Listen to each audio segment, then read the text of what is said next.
हर कहानी का एक अंत होता है, लेकिन कुछ कहानियां कभी खत्म नहीं होती। एक ऐसी नॉवेल जो 10 साल चली, 3000 से ज़्यादा चैप्टर्स, और जब वो खत्म हुई तो असलियत शुरू हुई। ये कहानी किसी हीरो की नहीं है जो दुनिया बचाना चाहता है। ये कहानी एक ऐसे लड़के की है जो बस एंडिंग देखना चाहता था, और उस एंडिंग तक पहुंचने के लिए वो किसी भी हद तक जा सकता है। आज हम डिकोड करेंगे मानवा वर्ल्ड के सबसे बड़े मास्टरपीस को, omniscient readers view point. Episode की शुरुआत होती है हमारे मेन कैरेक्टर से, जो अपने फ़ोन में खोया हुआ है। वो 3 ways to survive the apocalypse नाम की एक नॉवेल पढ़ रहा था। लेकिन आज का दिन कुछ खास है, क्योंकि आज वो उस नॉवेल के लास्ट चैप्टर पर पहुंच चुका है। इस बात पर उसे खुद भी यकीन नहीं हो रहा। वो हैरान होकर स्क्रीन को घूरता है और अपने मन में सोचता है, क्या ये सच है? क्या मैं वाकई इस कहानी के अंत तक आ गया हूं? इसके बाद वो बोलता है, मैं डोगजा हूं। जब भी मैं लोगों को अपना इंट्रोडक्शन देता हूं तो अक्सर एक मिसअंडरस्टैंडिंग हो जाती है। लोग पूछते हैं, ओह, क्या तुम इकलौते हो? मैं हूं तो सही, पर मेरा मतलब वो नहीं था। मेरा नाम है किम डोगजा। मेरे पिता ने मुझे ये नाम दिया था ताकि मैं स्ट्रांग बनूं, भले ही मैं अकेला क्यों ना रहूं। लेकिन हैरानी देखिए, उनके दिए इस नाम की वजह से मैं बस एक अकेला आदमी बनकर रह गया। शॉर्ट में बोलूं तो मेरी लाइफ कुछ ऐसी थी। किम डोगजा, 28 साल, सिंगल। मेरा शौक, काम पर आते जाते सबवे में वेब नॉवेल्स पढ़ना। एक दिन शोर शराबे वाली सबवे में किसी ने कहा, इस स्पीड से लगे रहोगे तो तुम फोन में ही घुस जाओगे।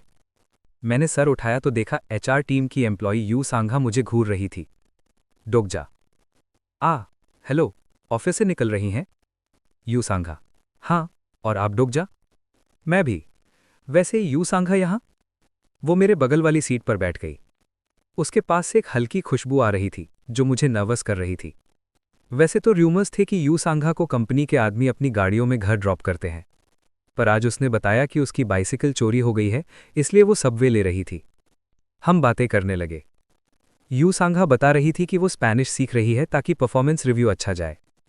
सच कहूं तो वो बात करते हुए बहुत कूल लग रही थी। उसका चेहरा चमक रहा था, जैसे दुनिया की सारी स्पॉटलाइट सिर्फ उस पर हो।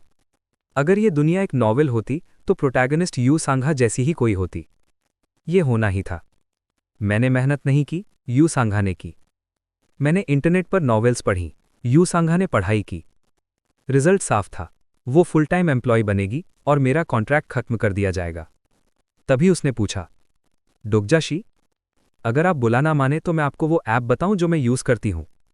उसकी आवाज़ मुझे दूर होती हुई लगी। मैंने सामने वाली सीट पर एक बच्चे को देखा जो अपनी माँ के साथ बैठा था और हाथ में इंसेक्ट पकड़ने का नेट था। मेरे दिमाग में एक ख्याल आया, अगर मेरी लाइफ का जॉनर रियलिज्म न होकर फैंटेसी होता तो क्या मैं प्रोटैगनिस्ट बन पाता? कौन जाने। ये शायद मुझे कभी नहीं पता चलता, पर एक चीज़ मुझे पता थी। मैंने यू सांघा से कहा, रहने दीजिए यू सांघाशी, ऐप जानने का कोई फायदा नहीं है। क्यों? क्योंकि एक डोगजा की लाइफ एक डोगजा वाली ही होती है। इस जॉनर में मैं प्रोटैगनिस्ट नहीं, बस एक रीडर हूं। यू सांघा वापस पढ़ाई में लग गई और मैं अपनी नॉवेल में। सब कुछ नॉर्मल था। लेकिन अचानक मेरे फोन पर एक नोटिफिकेशन आया, you have one new mail. ये मेल TWSA के ऑथर का था, वही नॉवेल जो मैं पिछले 10 सालों से पढ़ रहा था। ईमेल में लिखा था, रीडर नेम, 7 बजे से मेरा नॉवेल पेड यानी मोनेटाइज होने वाला है। ये गिफ्ट आपके लिए हेल्पफुल रहेगा, गुड लक। मैंने टाइम चेक किया, 7:55। सिर्फ 5 मिनट बचे थे। मैंने सोचा ऑथर को कॉन्ग्रेचुलेट करूं, लेकिन जब मैंने नॉवेल खोला, नॉवेल गायब था, डिलीटेड। क्या कभी ऐसा हुआ है कि कोई नॉवेल मोनेटाइज होने से ठीक पहले बिना बताए डिलीट हो जाए? और ठीक उसी पल सबवे की सारी लाइट्स बुझ गईं। ट्रेन के अंदर घना अंधेरा छा गया। ट्रेन पूरी ताकत से हिली। यू सांघा डर के मारे चिल्ला पड़ी और मेरा हाथ जोर से पकड़ लिया। चारों तरफ लोग घबरा गए थे। ये क्या हुआ? क्या चल रहा है ये? अंधेरे में कुछ मोबाइल की फ्लैशलाइट्स जली। यू सांघा काफी डरी हुई थी। मैंने खुद को काम दिखाने की कोशिश की। डोगजा, चिंता मत करो, शायद किसी ने सुसाइड किया होगा ट्रैक पर, इसलिए रुक गई है। अभी अनाउंसमेंट होगी और पावर वापस आ जाएगी। मेरी बात खत्म ही हुई थी कि स्पीकर ऑन हुआ। ट्रेन में मौजूद सभी यात्री ध्यान दें। देखा, मैंने कहा था ना, अब माफी मांगेंगे और सब नॉर्मल हो जाएगा। भागो, सब लोग भागो, अपनी जान बचाकर भागो। डोगजा, शॉक्ड, क्या? ट्रेन के अंदर अफरा तफरी मच गई। तभी सबवे के अगले हिस्से से एक तेज रोशनी चमकी। अंधेरे में कोई चीज हमारी तरफ बढ़ रही थी। ये महज एक इत्तेफाक था कि मेरी नज़र ठीक उसी वक्त घड़ी पर गई। शाम के 7 बजे। ऐसा लगा जैसे दुनिया थम गई हो। और तभी एक आवाज मेरे दिमाग में गूंजी। डोगजा के सामने सिस्टम विंडो ओपन हो गया। और अब मेन सिनेरियो शुरू हो चुका है। ये वही पल था जब मेरी जिंदगी का जॉनरा पूरी तरह बदल गया। दोस्तों, मेन सिनेरियो बस शुरू ही हुआ है। लेकिन क्या डोगजा अपनी नॉवल की नॉलेज से इस तबाही को रोक पाएगा, या वो पहले ही राउंड में मारा जाएगा?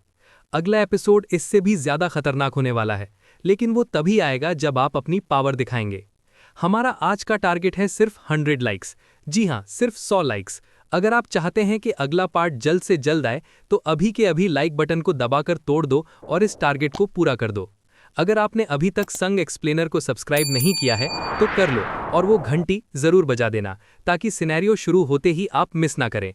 और कमेंट में मुझे सच सच बताना कि अगर आपको पता चले कि कल दुनिया खत्म होने वाली है और सिर्फ आप जानते हैं कि बचने का रास्ता क्या है, तो आप सबसे पहले किसे बचाएंगे?